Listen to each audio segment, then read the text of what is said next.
Are we live or not quite? We are live. Wonderful. All right, it is 5 p.m. with a busy evening ahead of us, so I'm going to go ahead and call the Quality of Life Committee meeting to order. If I can please have a roll call, Marcella, if you're able, or I can. Councillor Castro, Presente. Councillor Chavez, Here. Councillor Garcia, Present. Madam Chair. I am here, and for the record, Councillor Faulkner is excused. And we have a quorum. Moving on to approval of the agenda. If there are any changes from staff or the committee, and if not, or staff or the committee. Move to approve. Thank you. Segundo. Motion and a second. All those in favor say aye. Aye. Wonderful. Any opposed? Motion carries. Moving to approval of consent agenda, there have been 2 items that have been pulled off, one for a quick amendment and one for a quick presentation. Item H and item I. Is there anything else anyone would like to pull off at this time? Approve as amended. Second. Motion and a second. Roll call, please. Councillor Castro, B. Councillor Chavez, Yes. Councillor Garcia, Yes. Madam Chair. Yes. Motion passes. Wonderful. Thank you. All right. On to presentations. Our first presentation today, we have Economic Development Broadband and Wi-Fi update. We have Johanna Nelson, our Economic Development Director, and Lizzie Portillo, Economic Development Specialist, and Tony Flores of F5 Planning and Consulting. So welcome. Thank you so much for being here today.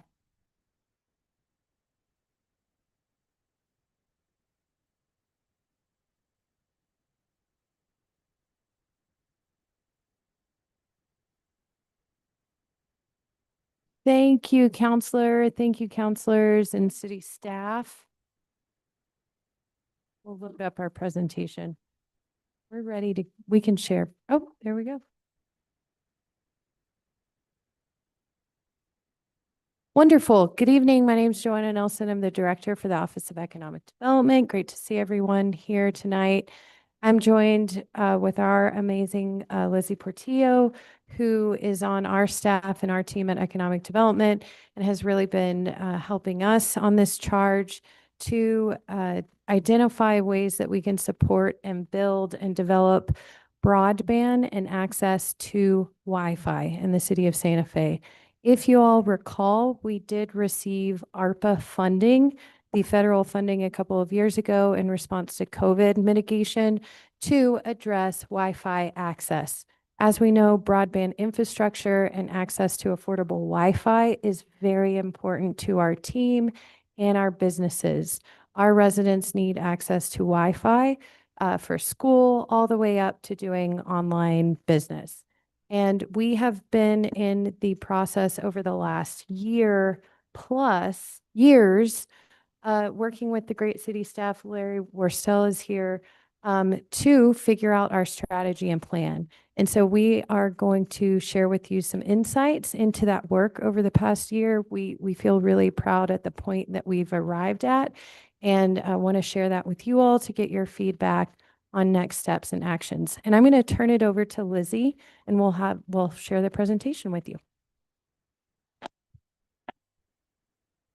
Good afternoon, City Council. Happy to be here. Thank you all for the time for us to present on this. Really just doing a small intro and just special thanks to our director, Johanna Nelson, who has been instrumental in getting this work done. Also, Larry Worstel, the city infrastructure service manager on our IT team. Special thanks to Larry. We have used his help tremendously. Also, wanting to introduce you to Tony Flores, who has been our wonderful contractor with F5 Planning and Consulting. We put out a request for quotes last year for a broadband strategic plan and accompanying action plan, and he's here to help discuss that tonight. So thank you so much, and I'll turn this over to Tony Flores. Good evening, councilors. I apologize. I've been in the sun all day in Picuris, so bear with me. My eyes are still adjusting to inside light. Excuse me. Thank you for the opportunity to be here with you tonight. As we know, broadband, I'll call it around 2021 through the pandemic, and even today has been one of the most challenging things I think we as community members, business owners, educators have faced. And we continue to face those challenges. I started just down the hall in 1989, right after college, as a land use inspector with the city of Santa Fe. 36 years later, what I did at that point is I didn't have a computer, I didn't have a cell phone. And now they seem to be attached to us daily. Like, we don't walk any place without a cell phone. We don't walk any place without a computer. We do business wherever we can. After I retired in government in 2019, my wife and I established F5, kind of a two-pronged approach, really project development. I have a little bit of experience in putting projects together in my previous lives in government. And then she handles all the grant development and management. Since 2020, we've been working exclusively in broadband. You mentioned Pickwood East. Right now, we have 3 of the 8 northern tribes that we're working actual broadband projects. Not in the sense of their strategic planning that was done 2021 and 22, but actual implementation of projects. Those projects, Pickwood East, for instance, this morning, when those are completed by June of next year, they'll be providing broadband service to 1,600 residents of the Pickwood East Pueblo and all those residents within their exterior boundaries. So broadband, in the sense of large and small scales, there really is no line, right? Broadband is broadband. And people think that this thing here is broadband, and it's not. And I think that was kind of the first challenge that we identified when we started working with OED and others, is understanding what broadband is and what broadband is. Broadband in its truest sense is just the getting information from point A to point B. The most safe and reliable way is a fiber connection, right? That's either fiber in the ground or overhead on poles. This whole 8 months has been kind of weird. They've changed some of the rules at the federal level, and now broadband can include everything from satellite as now a preferred alternative method for delivery, whereas up until January, that was kind of on the lower tier of being able to get broadband service to rural communities. Broadband, as we know it, really provides access to jobs. Economic development is a huge factor, and everybody thinks that economic development, broadband, and besides the business aspect, it's getting that entrepreneurship from homeowners, people in the community, right? It's not just making sure our businesses have internet, but it's also making sure that our community has internet, right? The people have internet to be able to do, the online health, telehealth, and remote learning. There's still, even after the pandemic, there's still some asynchronous days where they do the work at home. And that's why I'm saying the challenges of broadband have never gone away. They just have been exacerbated because it was in our face because of the pandemic. We were unprepared as a nation, as a world, and we're trying to play catch up right now. The technologies have changed, and they change. Often is the right word, I guess. Minute by minute, yes, I think that. So broadband in the sense is evolving, right? People think, again, the cell phone, they hear the 5G and the 3G and the 4G. All that is the next generation of wireless or cellular service, and 6G is coming some point. Those are great. They're easy to use, but they're not connected, right? So they still have limitations on coverage areas and foliage and dead spots and things like that. And broadband, in its truest sense, will bring that connectivity so it's more reliable. You don't have to worry about holding your phone outside trying to get a connection, right? So that helps in the long term, really, with job creation, healthcare, all sorts of other issues.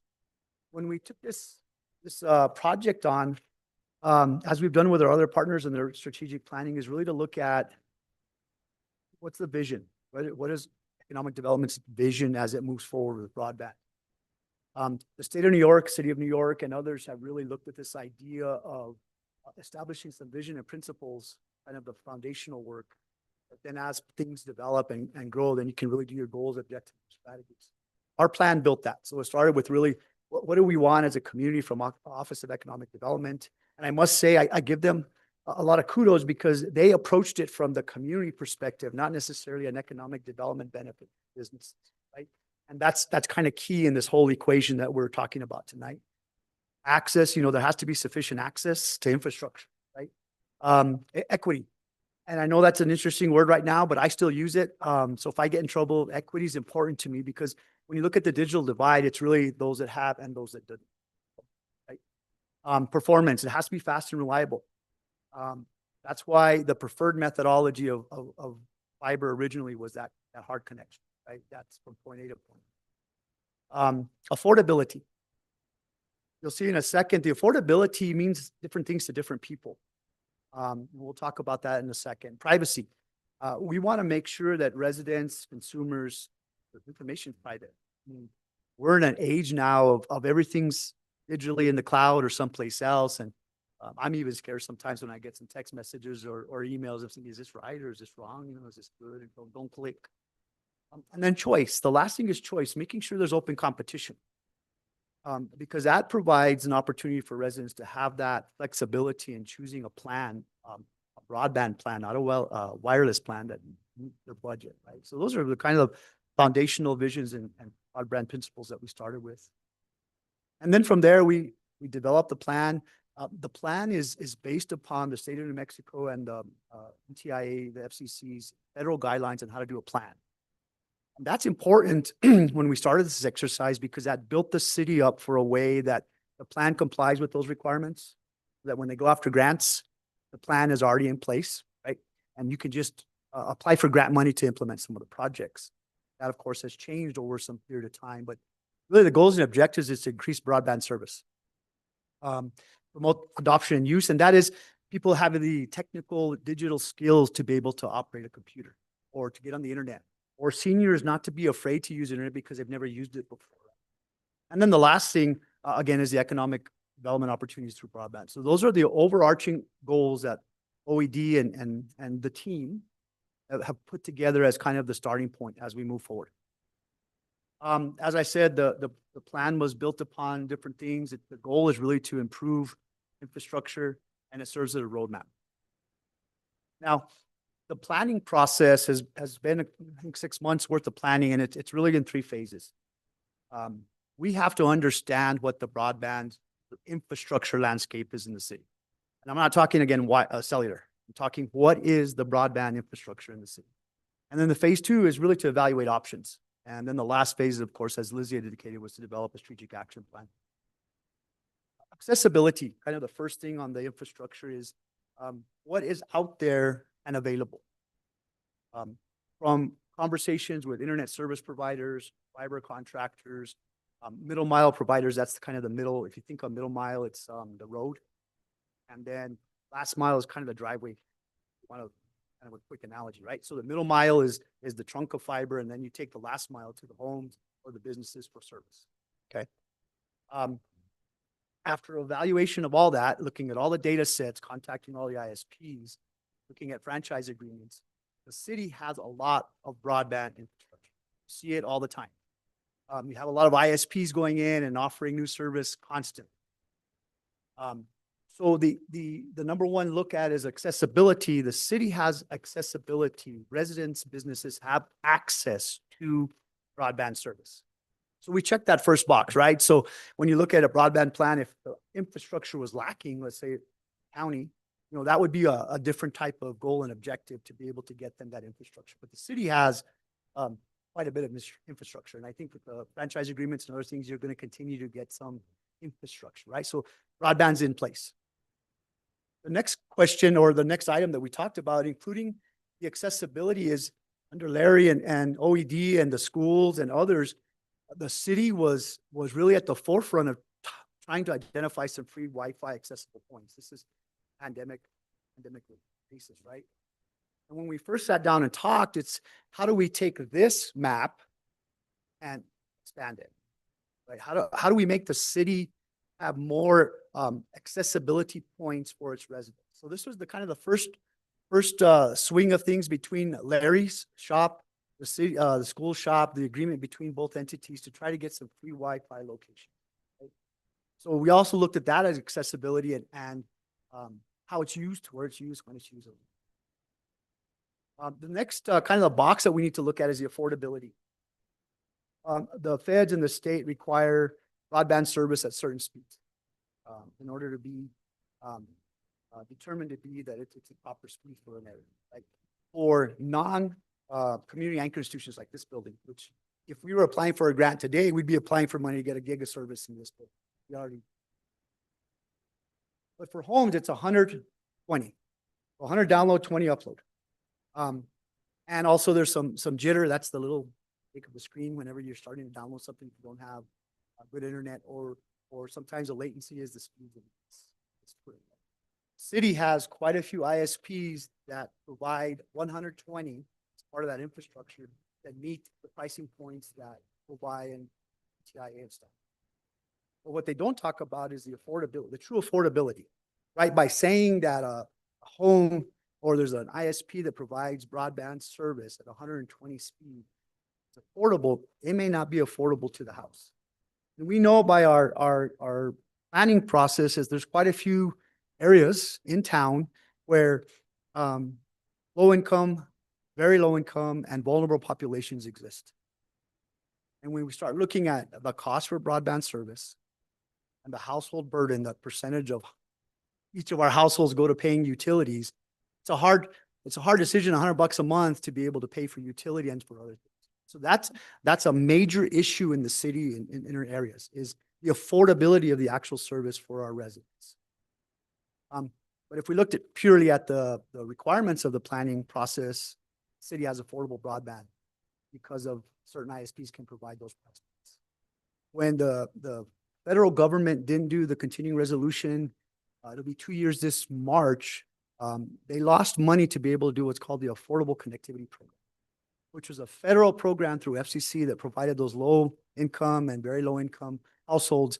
Basically, they offset the bill, right? That went away, which is unfortunate because it left a hole in service, right? So it increased that use and adoption of broadband because that stipend or that offsetting price with the ISPs went away. Even today, they've those requirements. If an ISP went and got those type of funding, $50 would be their low point. You look at the penetration rates, that's the amount of people that come in and come off of broadband. You can see that you're going to probably see a decrease in that. Okay.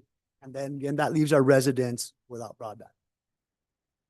We looked at solutions. The first one that we looked at is, should the city establish its own ISP, become its own ISP provider? Being in government a long time and in some positions where I was a bureaucrat, I'd say absolutely not, right? Because there's so many other things that government does, some of them well, some of them not so well. I don't think it's appropriate to layer another component on that and manage that expectation for our residents. There's costs, right? Your capital expenditures are very high. Your operating expenditures at OpEx over a period of time can be expensive, staffing, support, those types of things. And then the other things is we as governments may lack that, and nothing against Larry, but he's it, right, on this team. And to have a network and have call centers and technicians, et cetera, it doesn't make sense, right? Your ROI or CBA, whichever one you look at, is upside down. However, we looked at those three goals. Remember, increase access to broadband. The first project we looked at is expanding that Wi-Fi accessibility initiative, which is targeting locations for Wi-Fi equipment, which is building upon the ARPA project, right? This exercise started as our effort to try to make sure that the city met their goals that they indicated when ARPA was set aside for broadband projects. Like, that's how they started the initial initiative. So we had ARPA funding sitting out there that we needed to get obligated by December of last year. Otherwise, they would claw it back. And the first thing, of course, is to expand that initiative of free Wi-Fi accessibility. If you look at the city of Albuquerque, they have a fantastic Wi-Fi, community Wi-Fi program. They even have an office. They have 90 locations in the city of Albuquerque where you can go parks, community centers, and libraries. You can get free Wi-Fi. The city started that, OED and ITT. They were able to get a couple of sites, or one site up and the other site's kind of in flux. But with ARPA funding, we identified tiers. With Lizzie's help, we sat down, we looked at demographics, we looked at the number of visits by park, we looked at the population by census tract, et cetera. And we identified 6 locations that would be kind of the targeted first step to get that. If you look at the map, we have Swan Park, of course, which is a very highly used park. Larry's actually out there right now working on getting some projects lit up there. We looked at the Hopewell Man neighborhood, Las Acequias area, kind of as That's where the need is currently. I think there's other locations, other city locations, parks, libraries, community centers, senior centers, et cetera, where this project could be expanded if funding is available. Project 2 is really, this is a kind of an offshoot or an expansion, if you will, of the Tech Connect programs that the libraries have right now, where they have mobile hotspots and laptops available for use. Lizzie was able to secure funding through the ARPA, where they've actually increased those numbers. So that one is moving. One that I think is important is we're lacking a communication and messaging plan for the city. Right? If you Google the city, it talks about internet through OED, broadband, but it doesn't really give that interconnection point or that, not even a soft handoff to somebody that tells you, hey, this is where you live, this is what we have, these are the ISPs, et cetera. So a messaging and communication program is essential. And then the last one, I left Santa Fe County as the deputy county manager and interim public works director in 2019. And I think, although we separate governments, I think there's a lot of cohesiveness that has to happen. So we did that with the film office. Back when I started that with the county having it housed there, now it's housed here. There is some synergies to have these things, but that's just something to talk about, right? I don't see that as a to-do today. But I do think if you establish a joint office, it would help the residents in totality have a larger voice. The county did a great broadband survey. And although the majority of the respondents were in the city, you look, they questioned the affordability. They questioned their reliability. They questioned and they were concerned about the response time they got from the ISP or the ISP. So I think that is something that should be looked at and vetted. Adoption and use. Lizzie and I tried, and she did a heck of a job on the Pinon grant on trying to write a grant for digital equity at the state level. This was part of the federal government's infusion of dollars to each of the states. So now, digital equity seems to be a different word today, but I do think that digital equity is important, right? We have to understand what our residents need. And much like your constituent services office here or the liaisons at the county, those people act as the go-between between the council, the governing body, and even some of the directors on trying to field those calls on what the situation is concerned about. You could develop something similar here. It could be a collaborative or possibly, but really to have that program where digital navigators would actually go out in the community at senior centers or senior Gonzalez and actually teach seniors how to navigate safely, right? I still have a little problem paying bills online. I still like writing checks and seeing my name on them. But the age we live in now, digital banking is one of those things that this little thing here has provided to me, right? I'm almost 60. It's taking me some time to understand how I shouldn't be writing checks, right? And I think there's a lot in this community as we age, as in the county and the city. I still think that's an opportunity for government to be there to assist, not to take anything from them, but just to be as that navigator, that point of contact when they need. And then, of course, is the last one is the economic development. Deploying laptops and hotspots at city business locations. The libraries are doing that right now, trying to get the business centers and the entrepreneurship up. And as I said, this is really geared to people that don't have the big box. This is geared to you and I that actually work from our computer. Or I'm sure you do all your ordering at night, Councilwoman. So, you just need to have that opportunity. If you didn't have that opportunity, how would we still manage those types of things? Right? It'd be the old way of doing it. So we've looked at how we get economic development back and how we improve our digital equity. That's it. That's a lot. I apologize. Stand for questions. That was wonderful. Thank you so much. Really appreciate it. Before we jump into questions, I want to note that the packet that we have on whatever we're using now, Civic Plus, does not have the map. So if we could get that new presentation uploaded so that we have that as well, that would be great. Any questions or comments from members of the committee? Councilor Castro. Thank you so much. Thank you, Chair. I do have a quick question about that missing funding now that we're not getting from the federal government. about what does that look like? How can we help? Are there other funding sources that we can tap into? Madam Chair, Councilwoman, that's an excellent question, right? So ARPA, we've got the ARPA in good shape with the city's ARPA. Since April, and then again in June, the federal government has taken some interesting directions on broadband. They still, so the state published in February, BEAD program, so broadband equity, access and deployment money, which was really intended to get infrastructure deployed. We sat through many iterations of that with the state, with other clients that I have, and submitted applications, and they kicked them all out. Because in June of this year, they changed the rules at the federal level, so we all had to start back over. Quite a few applicants submitted for that money. None that I'm aware of in the city, because again, the maps and the research indicates, we just validated, is you have access. We were going to close on this, but I think when you talk about future funding, these programs to be able to get the Wi-Fi accessibility out to the community, I think is a fantastic opportunity, the existing funds, to start the pilot. Right? You need to prove out some of those numbers. And I know Larry can sit here and him and I can talk about this for hours and people use it. But I think in order to build our business case, we need to prove that out for a little bit of time.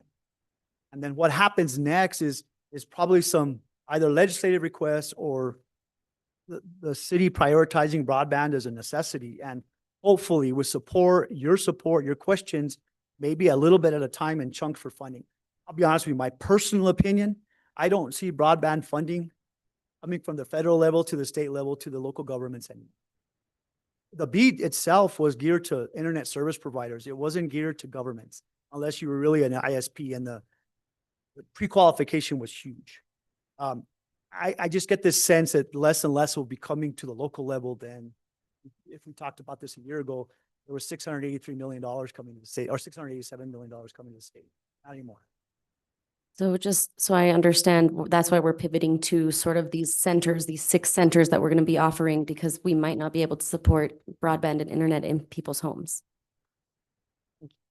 Madam Chair, members of the committee, committee member Castro, thank you so much. That's a fantastic question. And just to take a whack at kind of that front part of the question, right? And Tony did a fantastic job at that.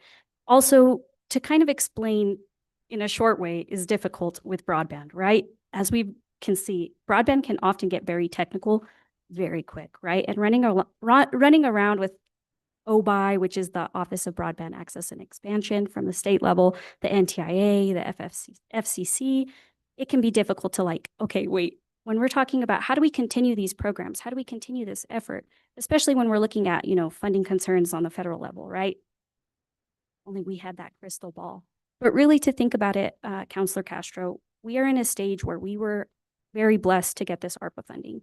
We spent it to identify the goals, identify the landscape that exists currently, right? And also to align with the state office, OBI, FCC, NTIA, like Tony mentioned, our plan is very much around what they see as fundamentals. And so we're positioning ourselves, yes, we've got this plan. We kind of understand that landscape better about broadband in Santa Fe specifically. We understand kind of the needs. We've identified these goals, objectives, and we've had enough funding to say, hey, let's expand this into those utility poles that Tony is talking about with the maps, right? That effort is already underway, but how do we extend it? And we're at a position now, and I think this is a fantastic time for us to have this presentation, because there is so much uncertainty at the federal level, at the state level, whether we'll get more funding to keep going with these programs, right? And that's why we're very much pivoting to see, look at this ARPA funding we were blessed to have. Let's put it in these programs to reach community, to reach business, to meet needs. Come back and assess that. Is it meeting the needs of community? Is it meeting the needs of local businesses? So not only do we better understand the landscape, we're positioned to pursue funds if they become available, but we're also expanding these programs, and we're going to make them very measurable. We're going to track metrics and see if that's the right angle, so that when we come around, and if that funding does appear at the federal level, at the state level, we'll very much be able to say, hey, this is what we know about broadband in Santa Fe. This is what we've done about it, and this is what we want to do tomorrow. And come back and say, hey, we're going to make sure this meets the needs of the community every so often.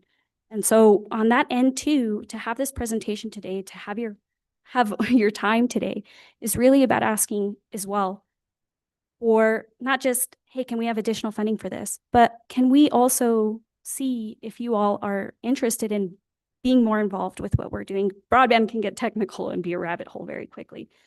But if you guys see funding that is something that we could pursue, if you see needs in the community that we can pursue, identify, and start seeing how we can continue these programs, it would be fantastic. We're on the search on our end. Unfortunately, we didn't get some federal funding. That was, we pursued Peñon grant, which Tony just discussed, unfortunately. But we had a great program behind it. We had a great application for it. But seeking that funding is going to be a critical part about what we're doing. We've got our next steps today, but really about thinking, where are we getting that funding next? And imploring you all to direct us with leads if you have any, because we're definitely on the lookout ourselves. Does that answer your question? It does, thank you, and it's a clear directive, so thank you.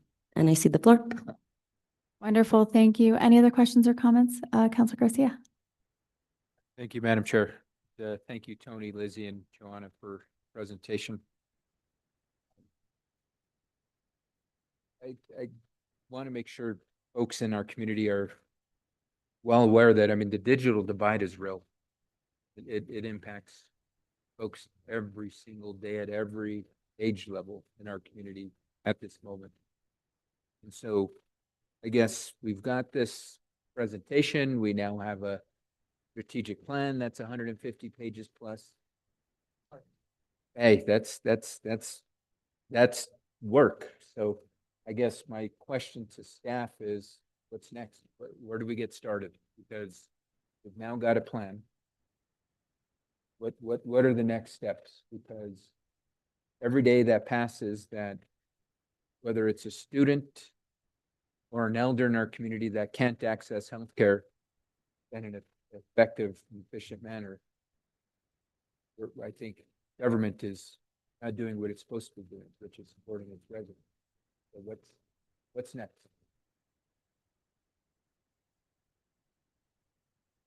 Thank you, Counselor. Thank you, counselors, for the question.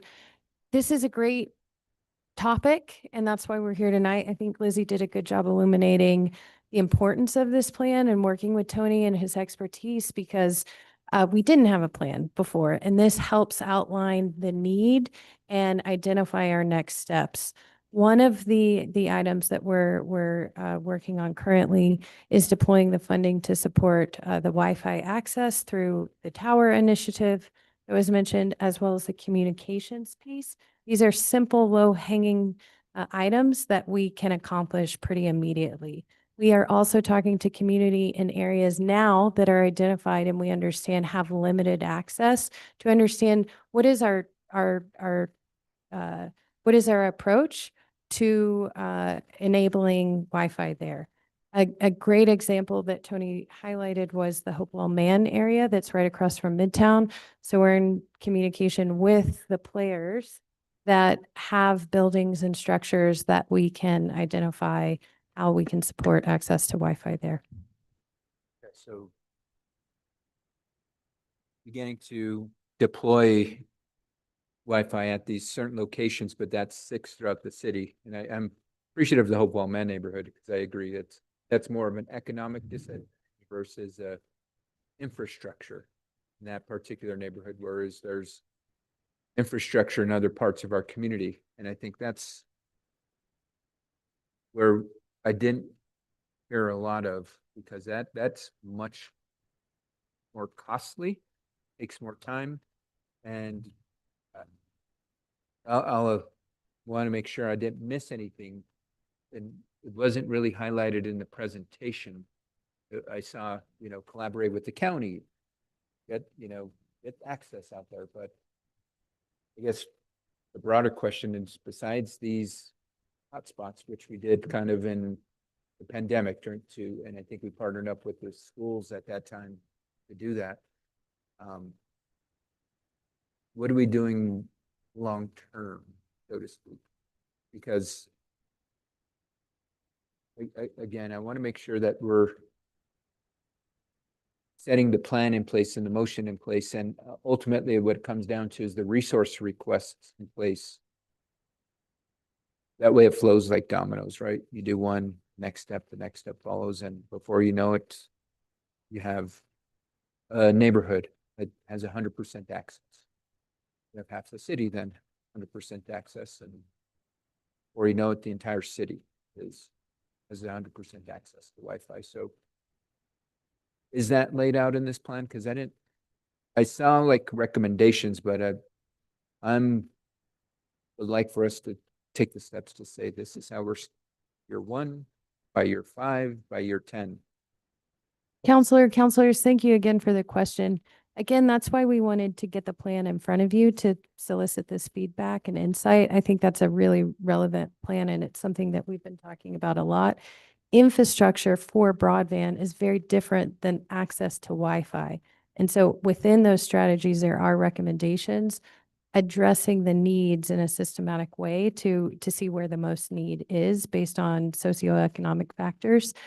And so the recs and strategy that are outlined, I think your feedback is really great that we can go back and tweak that so it's more clear. And Lizzie and I have talked a lot about this at the staff level, putting out that due to capacity, we really need a black and white game plan for us to understand, okay, where is the action? We'll move so we can understand the funding to seek. And again, without this plan, we don't have that information. Does that help? It helps, and it sounds like we're beginning the process, because I look at it from the perspective of when Joanna and Lizzie hit the lottery and they're in Hawaii, people that come behind them have the game plan ready to go to follow and continue the process, because we don't have anything like that right now. And I think that's, especially in a utility like broadband, we need to ensure that there is that process in place. Because I mean, can you imagine if there wasn't such a plan to get water to every home, right? There wasn't such a plan to ensure everybody was hooked up to sewage. Well, we still haven't hooked up everybody in the city to our utility. Maybe that's not the best example at the moment, but that's where I want us to be able to set up not only the success for now, but for folks down the road. And I guess this leads me to my next question and it's part of the recommendations here, which is to partner with the county. So what conversations have been had with the county specifically around potential partnerships? Are they willing? Have we had any? Have we not had any? How has that gone? Sure, counselors, again, thank you for the question. We overlap often regarding economic development with our partners at the county. And as you know, they have their own initiatives to deploy access to Wi-Fi and broadband. We don't want to be duplicative in our efforts. And so ultimately, that's what we're examining in really early stage conversations around, hey, how can we work together on initiatives that are going to make sense, especially when we're going after grants and things like that. And Tony, I think, got up, and if you want to say anything too. Madam Chair, Councilors, thank you. So I'm actually a subcontractor on the county's strategic plan.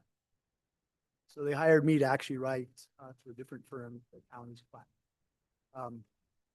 We had discussions, very preliminary discussions with their office of economic development office in the division county on their initial ideas about this collaboration.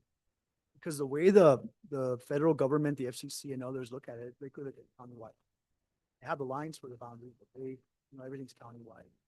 So although the county has different accessibility issues, they lack infrastructure where we don't necessarily lack it here. We have the same affordability issues, right? We still have some population groups in the county that really can't afford even $50 a month. So those discussions have been preliminary with staff. We'll be doing a presentation on September 9th to the BCC. That's been one of our recommendations to them as well, to at least start the dialogue. Take it from a staff level to a governing body or legislative level.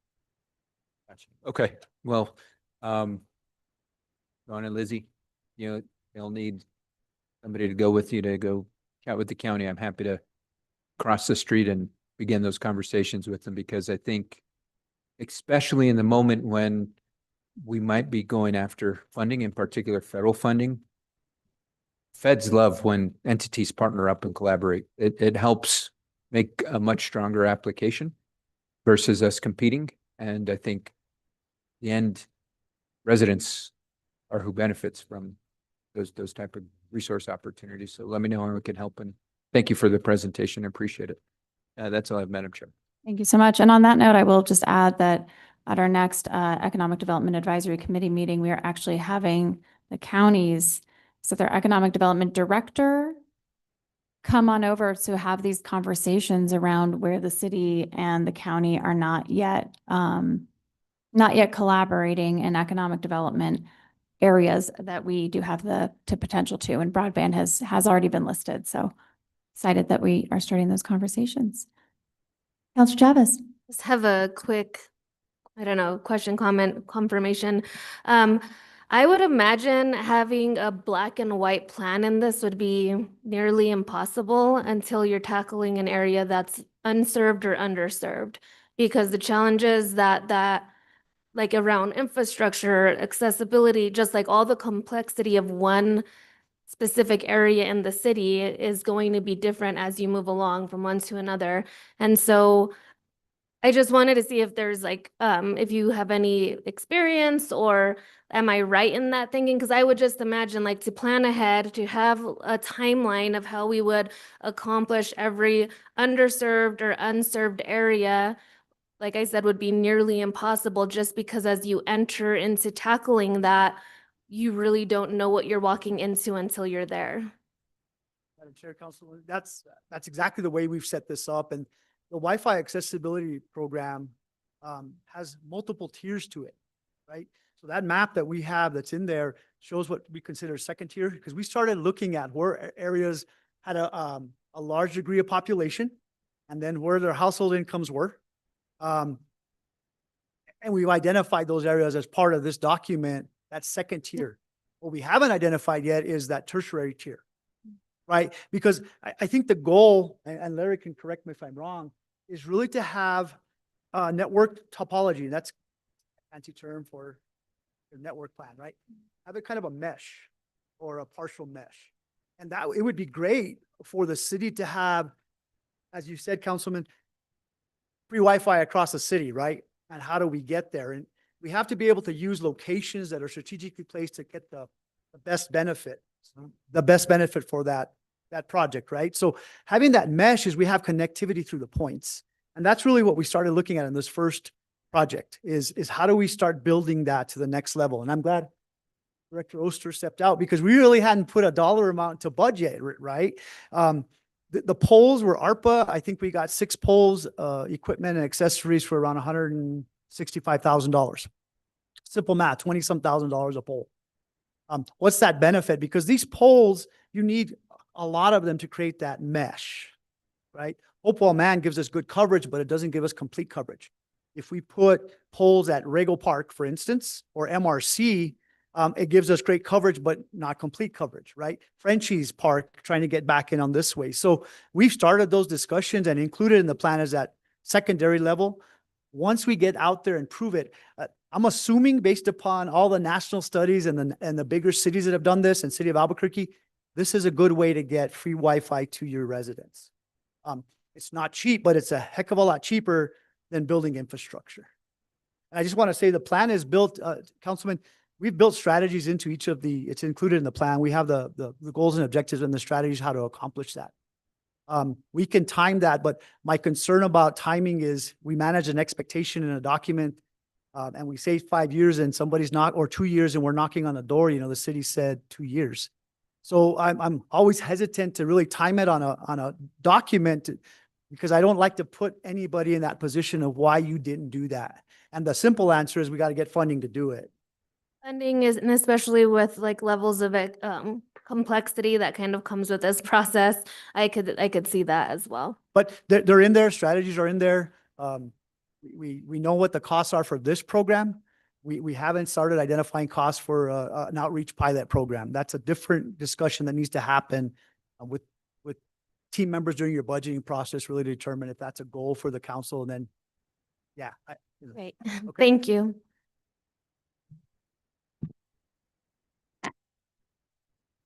I would like to have a small follow-up to that. So Committee Member Chavez, I think you ask a fantastic question and you bring up a great point. And one of the biggest things that we did in this plan, if you see, there are lots of maps included. And understanding some of that as well, like if we look at page 14, we're looking at the Federal Communication Commission's, the FCC's broadband map. And according to them, right, according to the FCC, 80 to 100% of Santa Fe is served. And when we're looking back at page 57 of the broadband plan here, we're looking at a survey that was conducted by the Santa Fe County. That was very much their initiative. We did get it translated to Spanish for them. They had a lot of feedback there. And so a big part of this plan is looking at what does the FCC say is served and unserved, right, in Santa Fe? And then what does the community actually say about it? I think that's a big part of what we're doing here. And I believe that's somewhat going to your question on that end, right? When we're talking about how do we actually look at those locations, as mentioned in the presentation, we're not looking to be an ISP, internet service provider. That would be entirely like the city being a utility provider for internet. We'd be competing with other ISPs. We talked a good bit about that. And also Tony just explained it quite a lot in the presentation. So when we talk about unserved and underserved locations, Tony did a fantastic job just now talking about our utility poles. We also have 24 different laptops that are going to be at the 3 different libraries to help people get connected. But when we're looking at those locations, that's a big part of what this plan is doing. And then when we pursue funding, if it is available, that's going to be a big part of what we do. And also at the state level, the OBI office is very much focused on those unserved, underserved locations. Awesome. Great. Thank you. Thank you so much. Well, thank you all so much for being here. I really appreciate it. I know this is phase 1, so I really look forward to hearing more from you. And I know you guys will let me know when it's time for another presentation and you have more to report on. So thank you all so much for being here. Thank you. All right, moving along.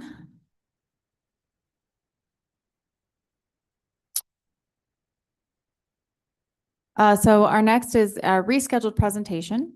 It is the GCCC Ice Arena update. We have Director Sinet, or Brian Sinet, Recreation Division Director here to present. Director Sinet, I will hand it over to you. Thank you so much.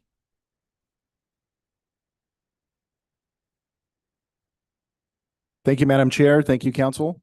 Happy to be back a couple weeks later with the presentation. So a little bit lengthy, but I'm going to dive right in if that's okay.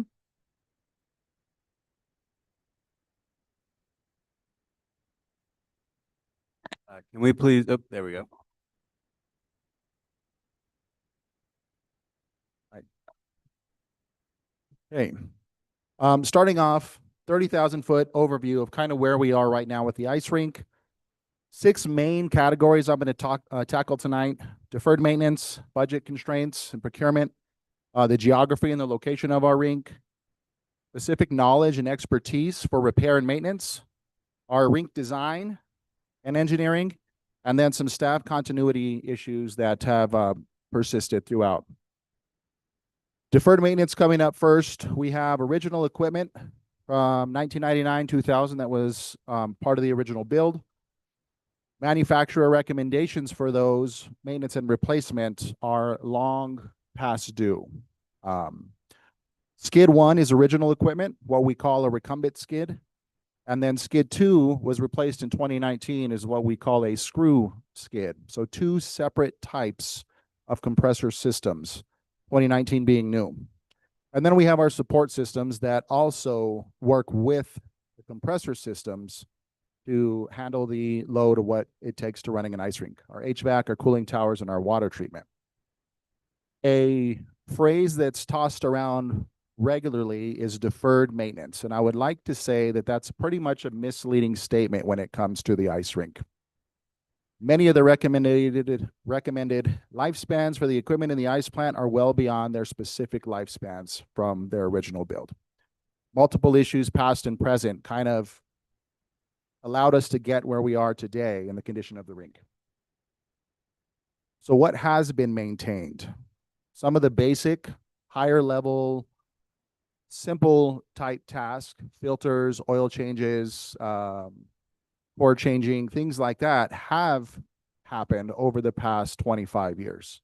And essentially, we had a rink from 2000 to 2018, about 18 years of uninterrupted ice. Since 2017 and 18, though, all of our four major compressor systems have not worked from their original design. So we've been operating our rink with 2, 3, 1, but never all four consistently working for the past 6 to 7 years. Our original contractor sold in from 2006, Travers Mechanical sold in June of 2022. And then the company sold again in 2023. Summer 2024, the original contractor that basically oversaw the rink for the past 20 years retired fully. So the industry knowledge and the rink specific knowledge went away with him. Some recent discovery known facts. We have had one service provider for the rink, being Travers Mechanical. Major manufacturer recommended repairs were never done during their time and oversight during the rink. There was an attempt for a major repair in 2019, like I said, with compressors 3 and 4, skid 2 being replaced. The industry knowledge has been absent from Santa Fe in the rink since 2023. Attempted repairs from 2022 through the summer of 2024 with Travers Mechanical were either misdiagnosed or misunderstood from the new technicians coming on board. They were incorrectly repaired or created further damage, and they were only surface level attempts at getting the rink back up and running. Some other key things: reduction in city staff at GCCC, whether that's COVID, comp and class, removal of the GCCC maintenance position, specifically in the ice rink when that last comp and class came out. So that position is no longer there. The original rink design through a new company is also not suited for the high desert climate. We have undersized cooling towers and other contributing factors that were not thought of in its original design. Safe to say our rink was designed to be built in Minnesota or Northeast United States. We didn't arrive here due to one factor, and I think that's what's important for the public to understand. These are years and years of continual things that have built on top of one another to bring us where we are today.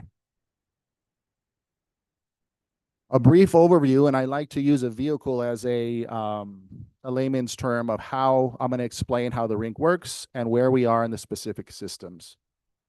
Our engine are the compressors, right? Without the engine, the car doesn't move. The radiator and the water pump are what keep the car cool and keep the engine running.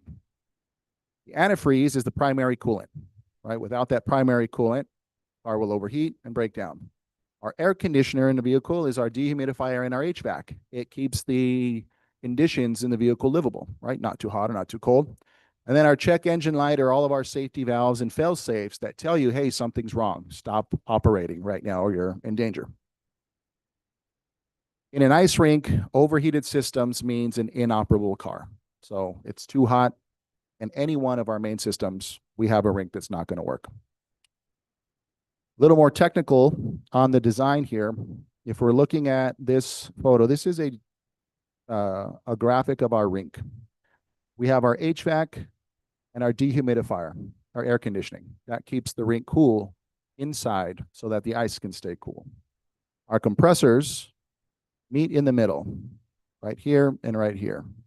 Our cooling towers are basically the last place of the loop that removes any heat from the ice at the very end of the process.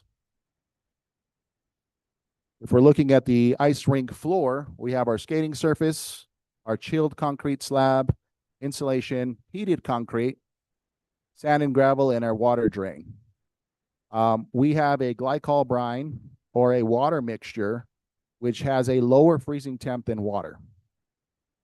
It freezes a concrete slab, water freezes to the slab through latent heat diffusion, and then the glycol circulation receives the heat from the rink and removes it out through the compressors and the cooling towers. If we're looking at our 5 major systems, we have our secondary system, our cooling towers and water treatment, our primary, the engine, our compressors and chillers and our condensers, and then the atmosphere, the dehumidifiers and the HVAC. All of these three systems, cooling tower, dehumidifier, and HVAC, are up on the roof above the ice rink plant. Our chiller and compressors is where everything meets in the middle. That's the heart of the rink. Okay. Our climate's got to have cool, dry air, and then all of our systems have to work in unison with one another. The systems that cost the most to repair are our compressors.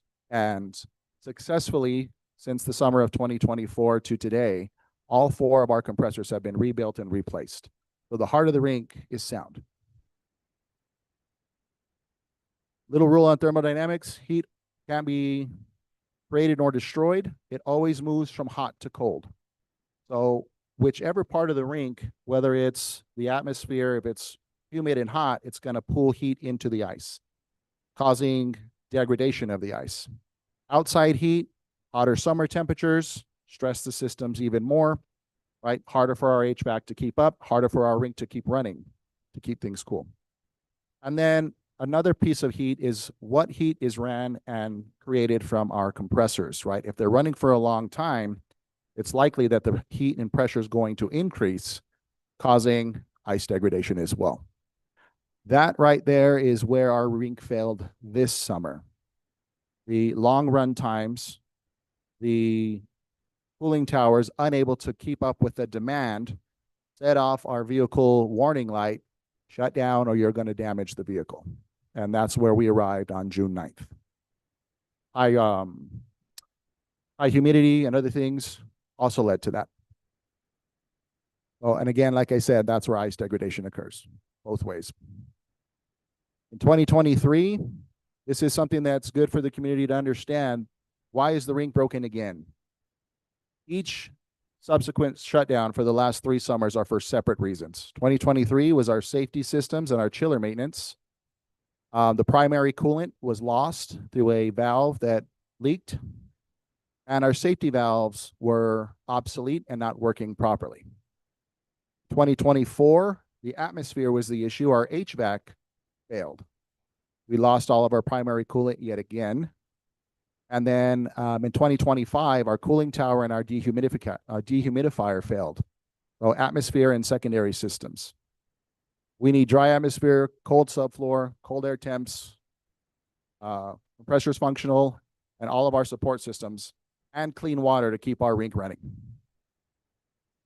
A little bit of a timeline. I won't go through it in depth. There's a lot to it, but I will highlight that in 2019, Skid 2 was replaced to the tune of roughly $500,000.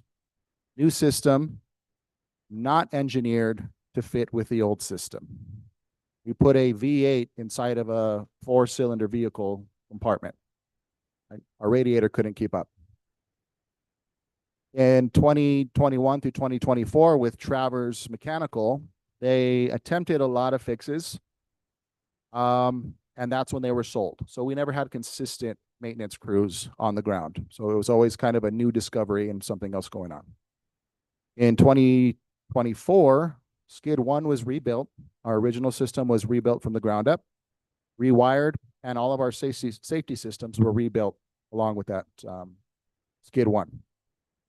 In 2024, the facilities division replaced all of the HVAC with brand new HVAC. In 2025, in the spring, we replaced compressor 3. And then in the spring of 2025, we also replaced one of the motors on the original compressor systems. Total city investment from 2019 to 2025 is $1.4 million in the ice rink. A lot of those costly repairs being the compressors and the HVAC. Why we failed? Our cooling towers, 25 years old, rusted, corroded, scaled, biomaterial. They clogged the secondary system loop, leading to safety shutdowns. And then our failed dehumidifier. Heavy rains, we couldn't keep the moisture out of the building, so heat transferred into the ice. Going forward, our cooling towers are replaced with a new design set for what's recommended in the high desert climate of Santa Fe. Improved efficacy, improved flow, and higher capacity, which is essential to work for compressor Skid 2. Our dehumidifier is going to be rebuilt and repaired with the new drum, wheels, bearings, and everything that it needs to get that operational as well. So from shutdown till today, I'll go through a brief timeline. We shut down on June 9th. B&D Industries is our on-call emergency service contractor. They came out. They didn't have the industry knowledge to do any of the repairs in the cooling towers. They gave us a bid very quickly for the dehumidifiers. From June 9th to July 11th, myself, my complex manager Sperlin, and ice rink manager Cisneros contacted every single contractor we could find in any type of listing we could. We found a lot of issues when going to that, and I'll kind of get into that later. On July 22nd, we received a bid from a previous contractor that we used in the fall of 24 and the spring of 25 for the replacement parts to the tune of $222,000, which was approved last Wednesday for a governing body. July 28th, B&D completed their final walkthroughs. And July 22nd to current, we're still working on finding the additional money from rollovers to complete the labor and install. August 12th, we met last August 13th. And of course, governing body meets every second Wednesday of every month. So for us to get on that, it was critical for us to meet that. So we really couldn't have met in any shorter timeline from when we had that. So we were happy to get on that. August 4th through the 13th, our final bid from B&D was received to the tune of $267,000 for labor and install. The emergency procurement and parts and items were purchased through Arena Products. And the funding for the additional equipment and repair is pending right now. And I'll have more of that on the next few slides. Some of the hurdles that we had and have currently are number one for my department and division are city procurement rules. Some of our vendors are required to put 50% down for some of these high expense items. That, of course, is a procurement violation, right? We cannot pay anything unless we receive all of the receivables at once. So essentially, we are in this situation of asking vendors to be the bank for us. Please front us the money, buy what we need, and we promise to pay you back later. The dehumidifier is not a company that our expert uses regularly, so they don't have a line of credit with them. Some other things that we're kind of pigeonholed into. B&D is our sole emergency procurement company for the repairs, but they're not Ice Arena specific. Arena Products passes with the necessary expertise, but they don't have the license reciprocity in New Mexico for mechanical license. So they are not allowed to do the work because of the licensing issues that we have. And then B&D right now is responsible for the engineering, permitting, performing labor, and installation. One other hurdle that's not listed on here, there's a competitive environment when it comes to Ice Arena companies. There's only so many in the country. So trying to find two that were willing to work together and have license in New Mexico was like finding a needle in a haystack. We were unsuccessful in doing that. In the fall of 2024, our Arena Products made us aware of the failing condition of the cooling towers and dehumidifiers. They completed maintenance when they rebuilt the compressors and gave us a soft guarantee that they should hold up until they can get repaired again, which is when we asked for mid-year appropriations and received those appropriations to the tune of $140,000 for the cooling towers, $40,000 for compressor 3 replacement, which we successfully did in March 2025 and completed in April, and $50,000 for the Munters unit repair. $20,000 of the $50,000 was needed to finish the repair of the motor on compressor 2. So we used 20 of the 50 for that. So all in all, we have $170,000 remaining from mid-year appropriation that we're waiting for rollover and to use for these repairs that we plan for. I went over the cost again. We have that secured. The bid is in at about 265. It's 268. We received the final one today. And then we have some additional funds from mid-year appropriation that are slated to go into fixing some of the aquatic things that we have identified as well. So in a pinch, Recreation should have the money to move forward with the ice rink repairs. What we're hopeful not to do is essentially take from one section to fund another and then be bereft of funds to fix the other things that we've identified in aquatics. Our projected timelines, city procurement and fund approval. Essentially, the clock started yesterday when Arena Products purchased the items that we needed. Our deliverables are about 8 to 10 weeks. Our install and labor is 1 to 2 weeks, depending on many things that could change and wildly develop into something much longer. Craning, replumbing, electrical elements, engineering, a whole bunch of other things. And then our ice build, we've contracted with the Dallas Mechanical Group to come out, provide training, and help us expedite our install with a 24-hour round-the-clock install to get us done in 3 days, where traditionally it took staff about a week to 10 days to get it done. Our deliverables window was submitted today. Cooling towers are about 7 weeks on order placed yesterday, with 3 to 4 days additional in transit. Our dehumidifier parts are 2 to 3 weeks with transit time.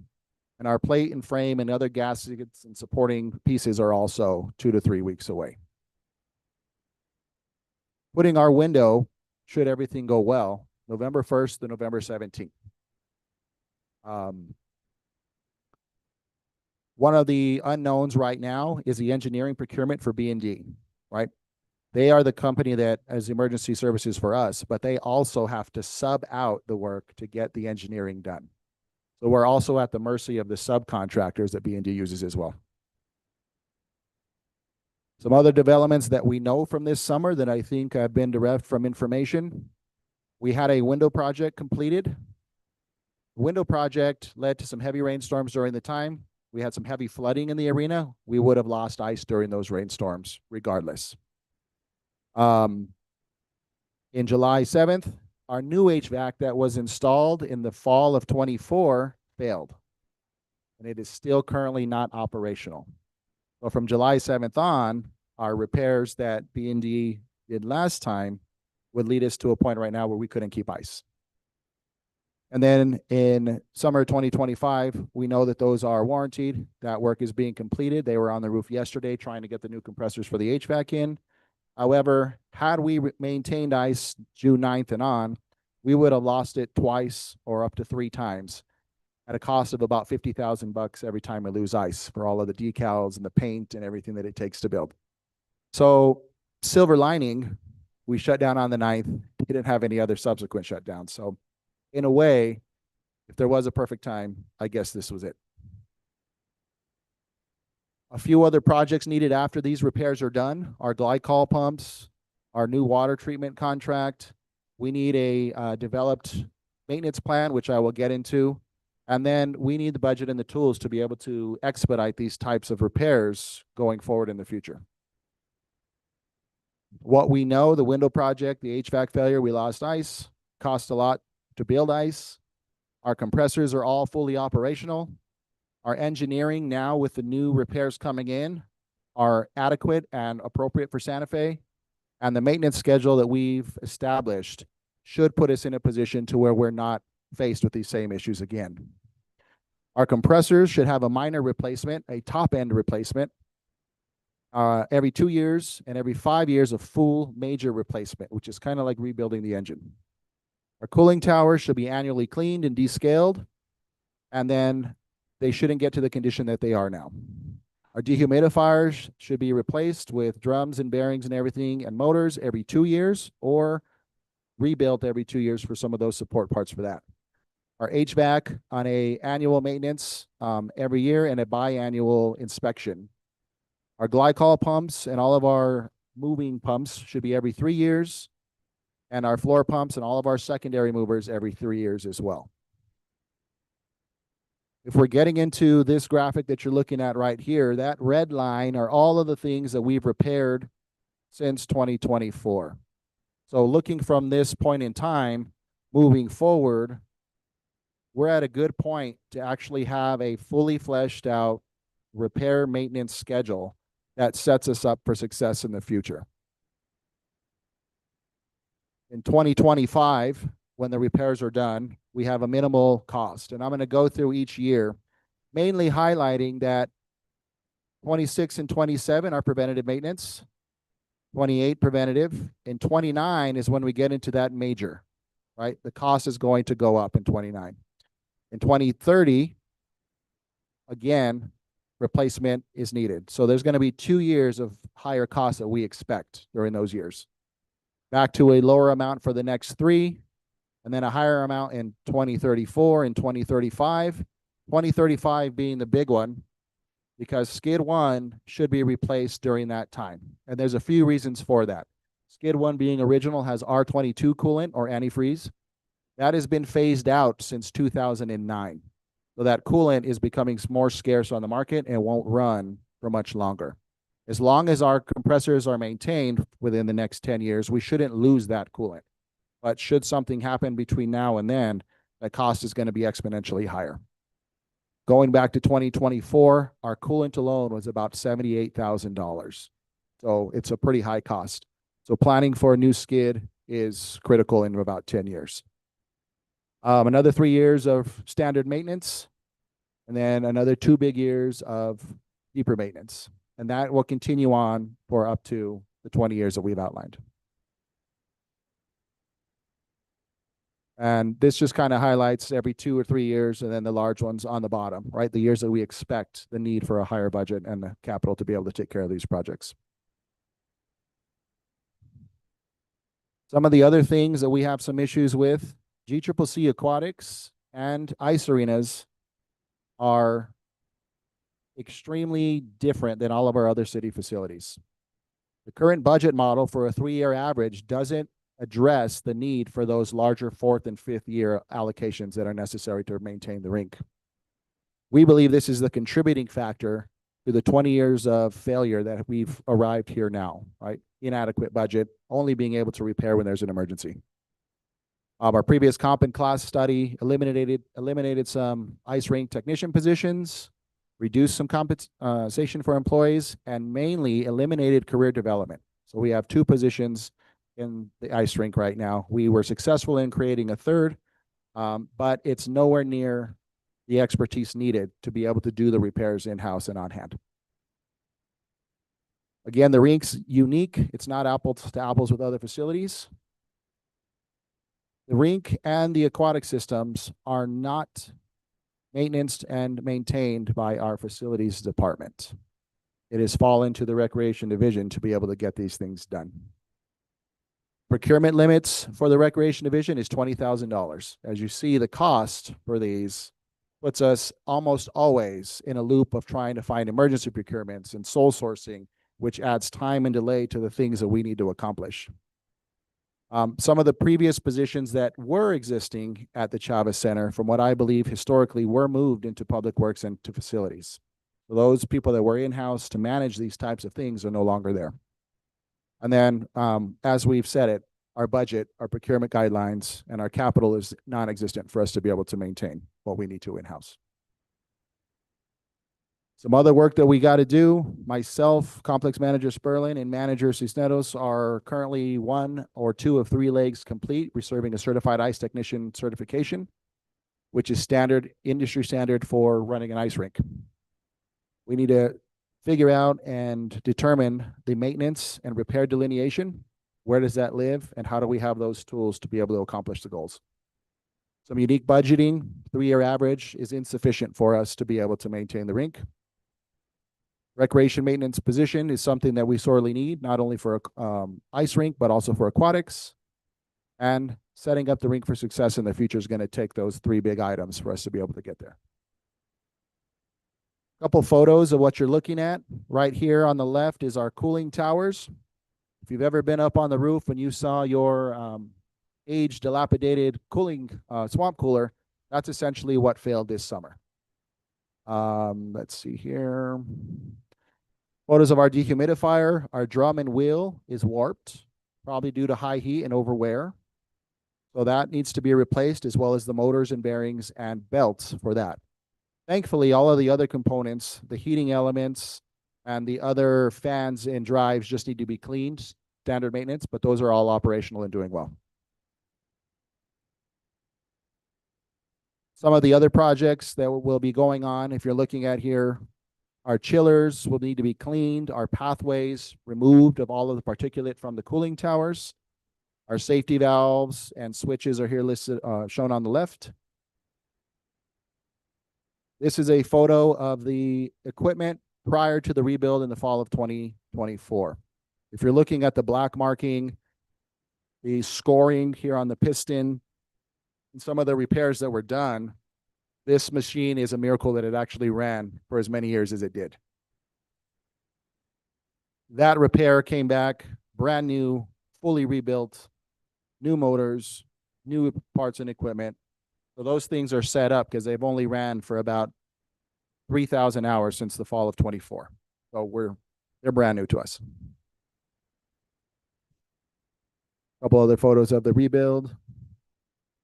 Our Skid 2, our V8 engine now that we have, the new type of machine, rather than rebuilds, their major replacements are every 5 years or every 50,000 hours ran. So every 50,000 hours is the lifespan for those. So instead of rebuilding it, you take one off and you replace it, which we did with compressor 3 in March 2025.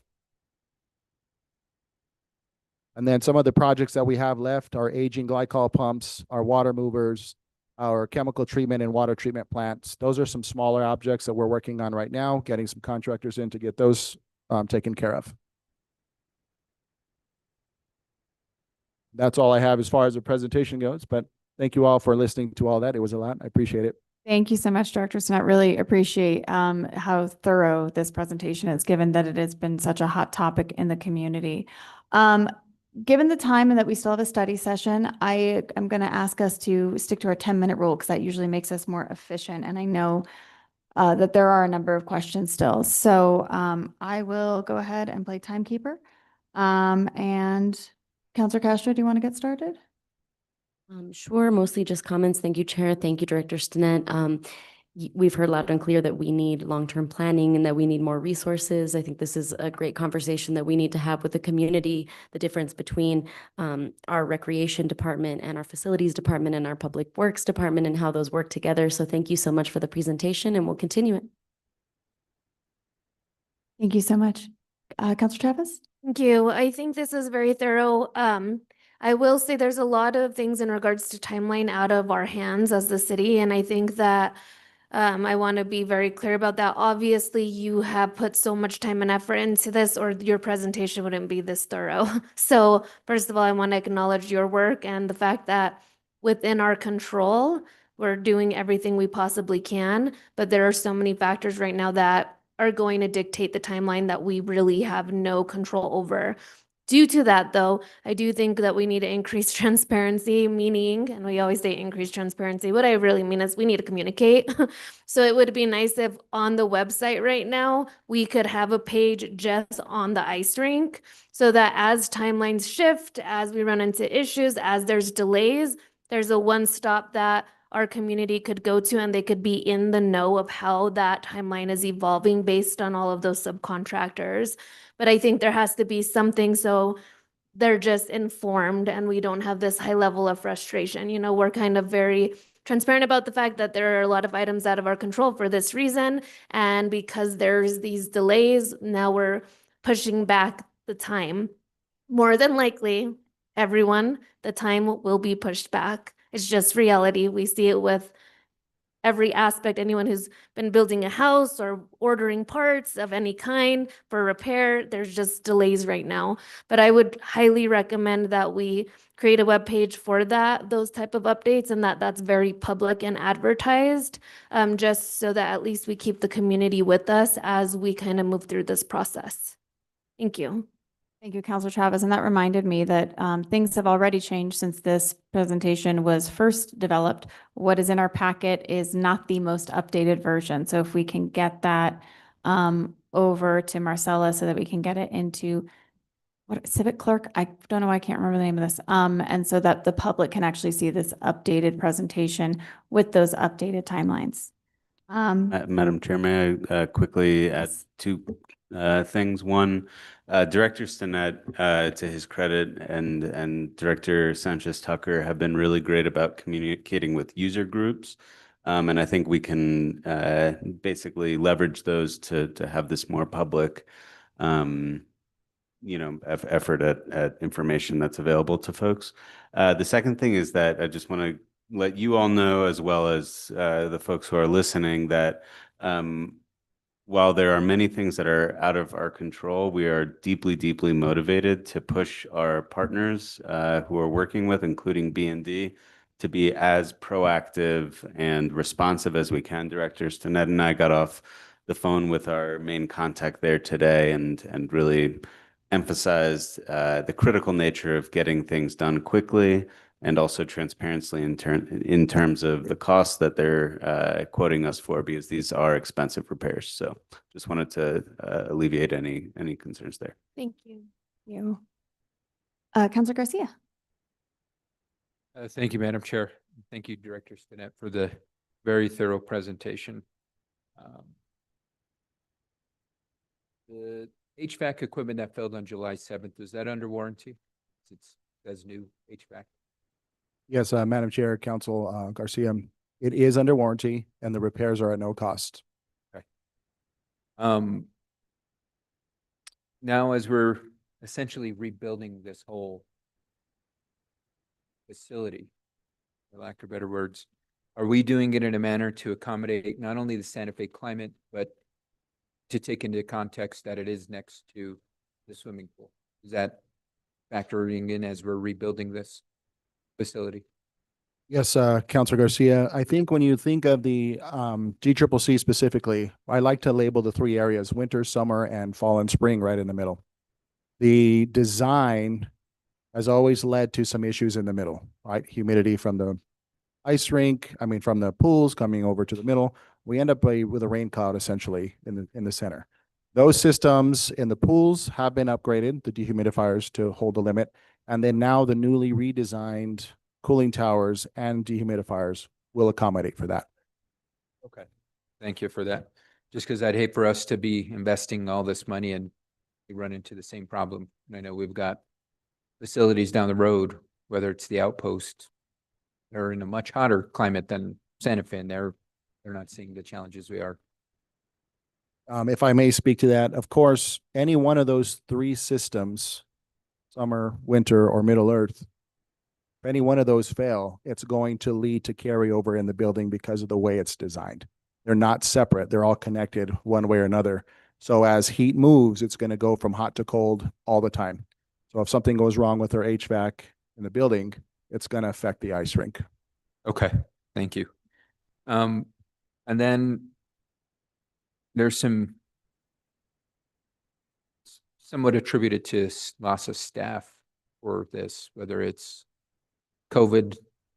I don't know if we lost folks due to COVID, but class and comp, I'm not surprised we would lose folks. I don't remember us cutting staff in the budget. Did we cut staff? I mean, can you help me understand that? Because I don't remember us eliminating a position. I can understand class and comp not wanting folks to come work for us, but if we did lose a position, I was not aware of that. Yes, sir, Counselor. We did not lose positions from the last comp and class. What we lost were the descriptions of those positions. So we had a manager, we had an ice rink technician, so to speak, but they were the maintenance professional in the rink. The positions switched from manager maintained to ice rink technician, but that technician received a downgrade essentially to what a recreation technician is. Bereft of any of the training, any of the requirements necessary for it. I believe the job descriptors never had certified ice arena technician as part of the job descriptors. So we've taken it upon ourselves to get those. We created a rink technician lead to have those as well, but budget kind of puts us at a pretty hard limit on what we're able to pay that position. Underpaid for what industry standard is right now. Perfect. Just because that was going to be the follow part. What adjustments are we making? Because we can point our fingers at class and comp and blame it, but I'm all about action. Let's make the necessary changes to get the appropriate people into positions and pay them the appropriate wages to ensure that our facilities are being maintained. I mean, I think this isn't the only situation where class and comp hurt the city. And to the narrative that's been, it's worked well, it actually didn't. It hurt the city more than I think it helped. So I'd also like to stay updated because it seems like, and this is no fault to your staff, I think it's just the way the world is working when we're relying on equipment to be available, contractors be available, et cetera, that's pushing timelines out.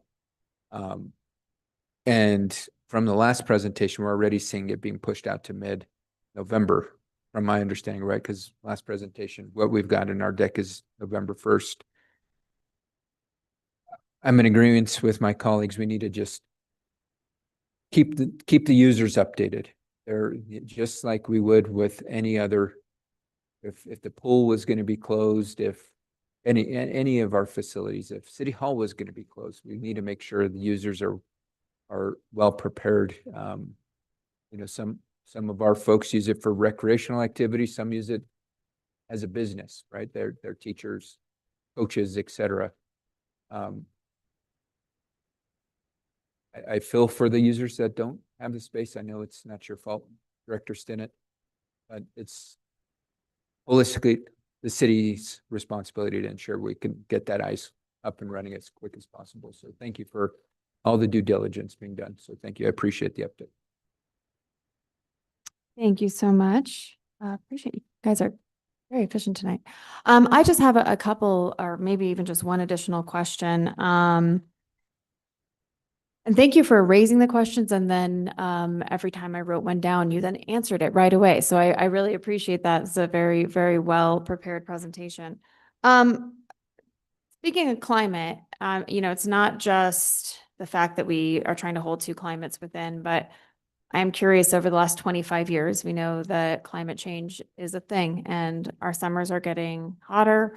We are seeing more humidity, and what maybe should have been for a high desert 25 years ago, I'm concerned about what it would be now. And are we really looking at the fact, you know, our summers may be, you know, we may see even higher temps and more humidity. And are we going to get equipment that will be able to handle those changes?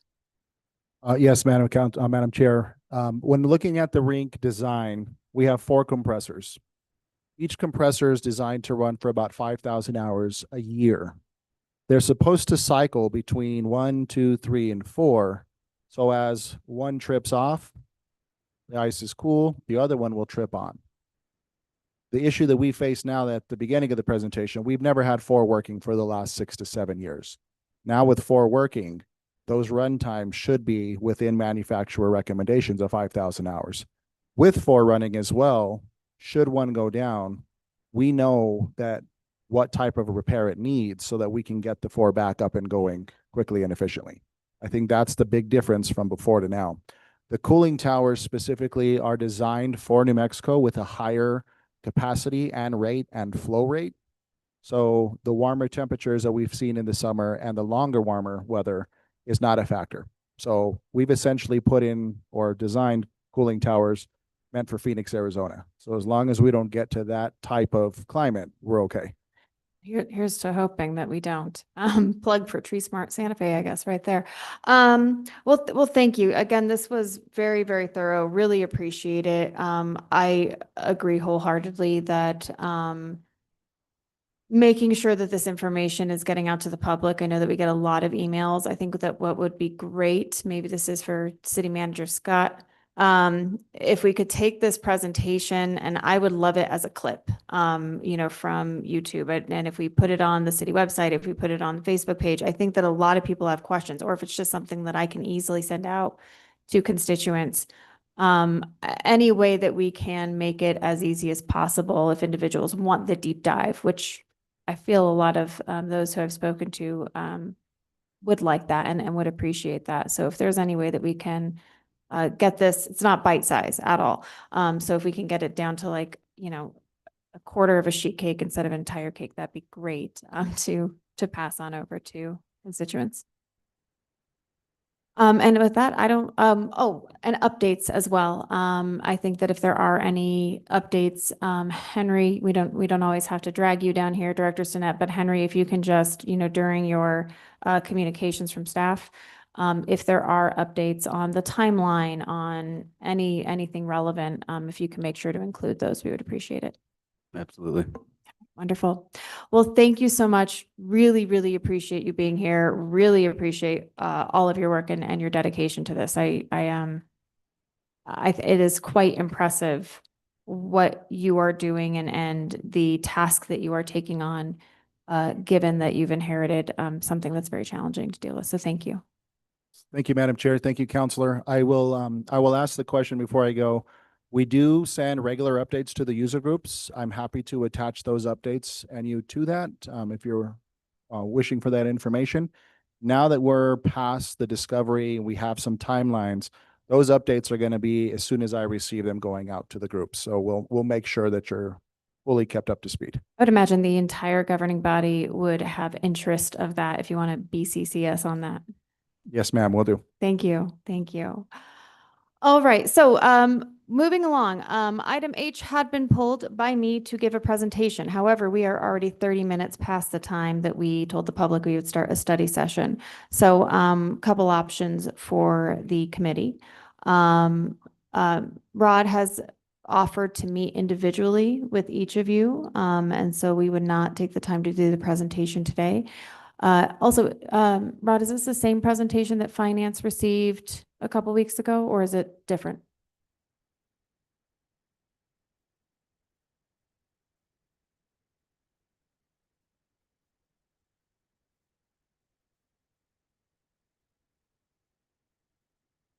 Okay, so another option, we can also make sure that that presentation is sent out to you all in advance. And then you can follow up with Rod, and then of course we will have the opportunity to see this at governing body. Is that something the committee is amenable to? And if so, can I get a motion to approve? So moved. Second. We have a motion and a second. May I please have a roll call? Counselor Castro, Yes. Counselor Chavez. Yes. Counselor Garcia, Yes. Madam Chair, Yes. motion passes. Thank you. And thank you so much for that flexibility and for finding a solution for our packed schedule tonight. I will accommodate your schedules. Thank you. You. All right, moving on to item I. I didn't read Counselor. Item H into the record. Going to do that real fast so that the community knows what I was talking about. So this is consideration of resolution number 2025 to be numbered later, sponsored by Counselor Carol Romero Worth, Counselor Jamie Cassett, Counselor Pilar Faulkner, and Mayor Alan Weber. It's a resolution adopting improvements to the budget process for the fiscal year 2026-2027 annual operating budget. And Rod Gould, of course, is our Senior Advisor and Public Engagement Coordinator, as well as Director Oster, our Finance Director, is involved. So moving on to item I, this consideration of resolution number 2025-to be numbered later, sponsored by Counselor Alma Castro. It's a resolution authorizing the sale and consumption of beer and wine during the Route 66 Centennial Festival 2025 concert on October 11, 2025, pursuant to subsection 23-6.2C SFCC 1987. We don't need staff, although Christine is here. The only reason that this was pulled is because there is an amendment that is needed in order to correct a misplace in time. So on page 2, line 7, just replacing 5 with 3. So making it 3 p.m. and replace 10 with 7, making it 7 p.m. So there was just a technical error there. Any questions? And can I first I need a motion to approve the item? Move to approve. Second. A motion and a second, and then can I get a motion to move Amendment A? So moved. Second. Motion and a second to move Amendment A. Roll call on the amendment, please. Counselor Castro, Yes. Counselor Chavez. Yes. Counselor Garcia. Madam Chair, Yes. motion passes. Thank you. And on the main motion, a roll call, please. Counselor Castro, Yes. Counselor Chavez. Yes. Counselor Garcia, Yes. Madam Chair, Yes. motion passes. Thank you so much. Okay. Thank you, everybody, for your flexibility and your efficiency tonight. Moving on to matters from staff. Madam Chair and Councilors, in the interest of time, I'm only going to flag one item. We are hiring in the Office of Economic Development. We're looking for a South Side coordinator, preferably someone who is bilingual. This position closes soon. So if you have any recommendations, please send them directly to me and I'll connect them with the application process. Thank you. Thank you so much, Director Montoya. Director Hammond Paul? Also keep this quick. And on the matter of recruiting and hiring, the Human Services Division is hiring for an eviction prevention program manager, a housing services manager, and a data and policy program manager. So that is currently open and looking for applicants. Wonderful. Thank you.